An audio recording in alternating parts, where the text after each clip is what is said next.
You know, we keep a lot of animals here at Moss Mountain Farm, and some of them become favorites, even the chickens, and you're prone to give them nicknames, right? Like this white-faced black Spanish.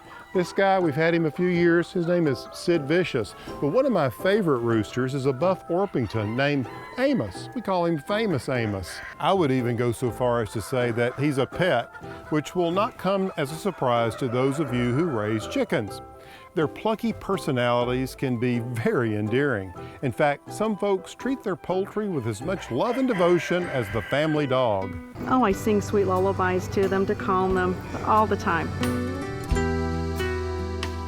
Keeping chickens as pets has gone to a whole new level. Some people love keeping them indoors, and they can because there are chicken diapers. There are also leashes, so you can walk your foghorn leghorn around like you might walk Fido. And for some chickens, there are even little sweaters that are knitted. And Amos probably prefers life in the buff to wearing anything that would cover up all those beautiful feathers. That said, you can still have some fun with your chickens outdoors. Giving them veggie scraps is a great way to provide extra nutrition, and if you can let them out and run, well, it gives them lots of exercise.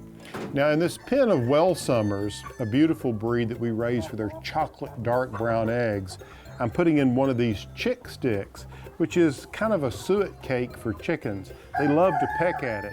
And if you really want to have some fun, you can get one of these balls that actually has feed in it, and they'll kick it around almost like a World Cup soccer match.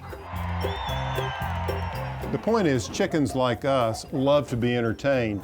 So if you come up with some fun ways that you entertain your chickens, post them on this video.